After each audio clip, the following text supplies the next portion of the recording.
But Yellowstone, the epic western that started it all, that's done. You'd think this would be somewhat of a bittersweet moment for fans who'd been glued to their screens since Season 1 dropped in 2018, right? They might not have wanted the show to end, but they knew it inevitably had to. Well, it's more bitter than sweet, that's for sure. Between the drama that ensued off-screen and the many plot holes that left more to be desired, what was Taylor Sheridan even thinking? Why didn't Beth tell Rip the truth? Some fans loved Jamie and others hated him. Then again, after Season 3's Cowboys and Dreamers, everyone unanimously agreed that Jamie was in fact the villain. Why? Well, up until that point, no one could understand Beth's unwavering hatred towards him. It almost seemed like she'd roll her eyes anytime he so much as breathed in her general direction. Sounds like a stretch, right? That made fans develop a soft spot for the forgotten Dutton. That changed, however, when in a series of flashbacks, Beth revealed the reason for her hatred. In the episode, we catch a glimpse of Beth's teenage years when she comes up to Jamie in a moment of vulnerability and drops a bombshell. She's pregnant, and it's Rip's child. Jamie takes her to the abortion clinic at her behest, but what she doesn't know while having the abortion is that he signed off on having her sterilized. This was something that she'd find out much later. While Beth might not have seemed like the maternal type in the initial seasons, it became clear that it was all a defense mechanism. She really wanted kids, but it wasn't the right time when she was a teen, and now there might never be a right time. Over the course of the next couple of seasons, we get to witness Beth's hate for Jamie grow deeper and deeper. With every encounter, she threatens to tell everyone the truth of what he's done to her. Now, the fact that the Dutton men and Rip,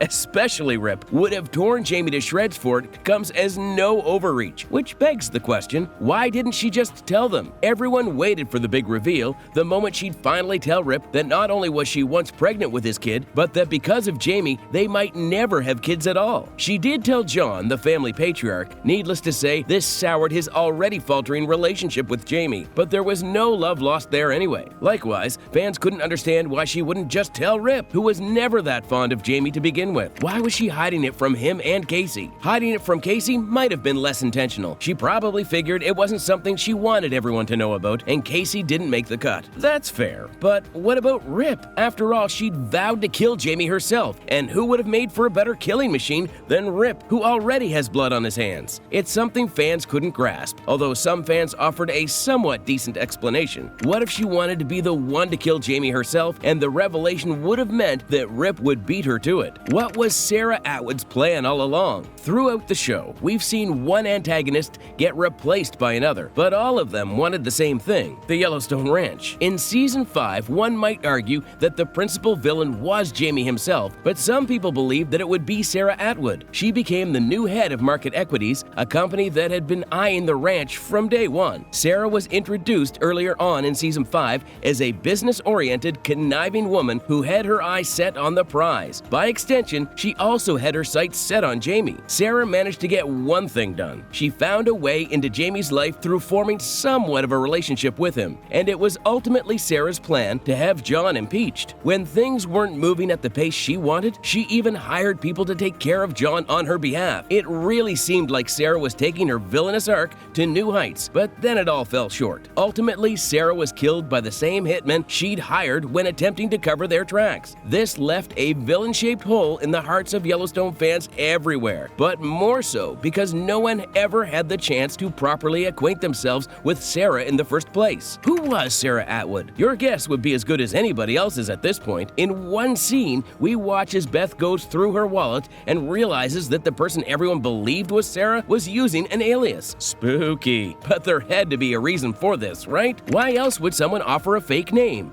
Especially when they're in such a public, central role in a multi-million-dollar company, in a high-profile relationship, and respond to the name Sarah? We might just never know. Maybe Sarah's death was inevitable, a stepping stone in making Jamie the ultimate villain in the finale, giving him more purpose. But again, why the fake name? There were, of course, some fans who believed Sarah's death was, in many ways, more monumental than John's demise. They argued that John's death was expected. Kevin Costner had left the series, and Sheridan had always planned on the final season revolving around the Dutton kids rather than the patriarch. Still, it wasn't his death that set things into motion. It was Sarah's untimely death. While John's death was something that Jamie had been looking forward to, even plotting himself, he didn't seem too thrilled when he was investigated for his murder. This led to an explosive fight with Sarah, where he accused her of orchestrating the whole thing. She did plan on killing John, by the way. Still, he ultimately called her to reconcile, only to hear on as she was gunned down. This set things into motion as Beth now blamed Jamie for John's death, and he in turn blamed her for Sarah's. That's all fine and dandy, but why was Sarah Atwood operating under a fake name? We'll never know. Angela Blue Thunder's forgotten storyline. She was first seen in Season 3, vanished in Season 4, and then re-emerged in Season 5.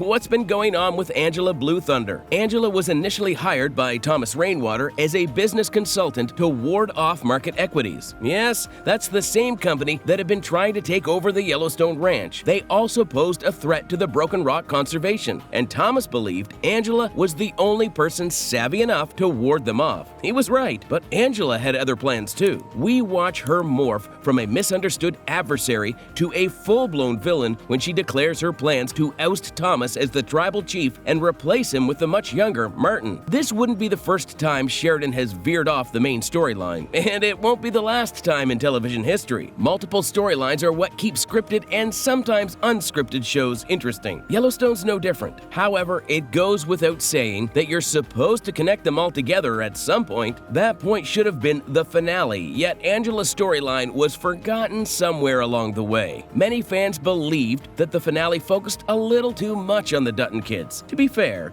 that was how Sheridan had planned the finale even when writing Season 1. That being said, he chose to introduce other storylines along the way, and it would have been appreciated if he'd tied up loose ends outside the Dutton household too. This isn't to suggest that there aren't any plot holes left in the Dutton family, but that Sheridan tried to pull a fast one with Angela's story. He hoped we'd forget all about her. What makes this an even more sad state of affairs is the fact that many fans loved Angela and her corroboration with Beth. This team-up was first teased in Yellowstone Season 3, Episode 7, The Beating, in which John Dutton and Thomas Rainwater arranged a meeting between Beth and Angela. When they met, Beth and Angela made plans for aligning their strategies against market equities. Disappointingly, nothing ever came of this interaction. A wasted opportunity, especially considering how Beth Dutton and Angela Blue Thunder are both fan favorites. Could Kayce have inherited Yellowstone? While many would argue that Jamie was the forgotten Dutton, it goes without saying that it was actually Kayce. Not by John and the other Duttons though, but by the series creator Taylor Sheridan. While Beth's storyline was explosive, Jamie's was emotional, and Rip's was chaotic, Kayce was always an adjunct or a side character. This was despite the fact that he ended up being the one to inherit the family ranch. Then again, he did sign it over to Thomas Rainwater the minute he got his hands on it. However, it did come with the promise that the native Indians would preserve as much of the original ranch as possible, vowing never to build any commercial establishment on the Dutton legacy land. The storyline here came to a full circle and is based on how native tribes in the prequel spinoff 1883 tell the Dutton patriarch that the Yellowstone Ranch would one day come back to the tribe. This happened in the parent series by way of Kayce, or more likely by way of Tate. So you could argue that Kayce was an important character, but he was always linked with another storyline in some way and never really had his own moment to shine. That moment should have come in the finale when he gave over the ranch to the tribe, right? It would have been the ultimate full circle moment for everyone, but it wasn't for Kayce. After signing over Yellowstone, Kayce tearfully embraces Monica and tells her that he's finally free, but he never really explains what he's free from. John had a contentious relationship with Kayce, just like he did with his other kids. That being said, we got a deep dive into the reason why he disliked Jamie so much pretty early on in the series. We also got an understanding of why he kept pushing Beth to her limit, again early on in the series. But fans were left wondering why John and Kayce could never see eye to eye. Remember how John blew up when Kayce announced he was getting married to Monica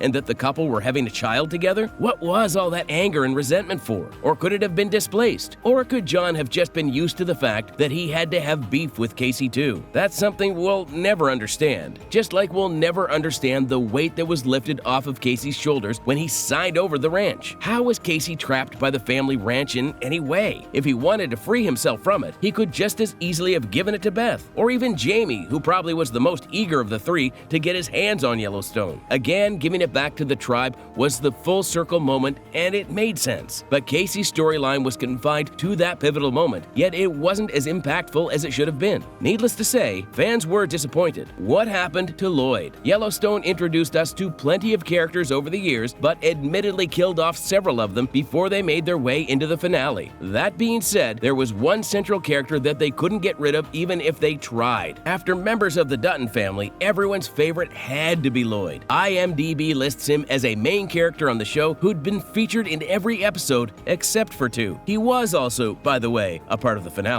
Lloyd had been a ranch hand from day one and was shown as the more dependable one out of the bunch, even surpassing Rip. While Rip was the man John would call anytime he needed someone to be taken care of, Lloyd was the one he'd look to for advice. John being John, however, he'd keep his cards close to his chest, and over the years Lloyd formed a friendship with him that suited both of them. Lloyd was an integral part of the show as he appeared alongside Rip, gradually becoming a main character in his own right. We never got to learn a whole lot more about Lloyd besides a few basic details and some backstory, but fans knew Lloyd as the guy who was attached to Yellowstone in every capacity imaginable. So what's the problem here? You see, Sheridan was reportedly so focused on setting the stage for the Dutton kids to have their shot at a spin-off series that he forgot about other characters, namely Lloyd. This isn't to suggest that he didn't give Lloyd an ending, but fans believe it was a lazy one. After the ranch was signed over to the tribe, Rip asked Lloyd to join him and the other cowboys. That's when Lloyd politely declined, indicating that it was time for him to retire as a cowboy. Why? Because the Yellowstone ranch was the only ranch he'd ever known. While this would have been a satisfying ending for Lloyd otherwise, it wasn't when his storyline wasn't even explored in the first place. Many fans argued that Sheridan left the door open to allow for several spin-off series, sequels, prequels, and the whole 9 yards. But he closed the chapter completely on Lloyd. That plus, what is Lloyd up to now that he isn't a cowboy? Throughout the whole show,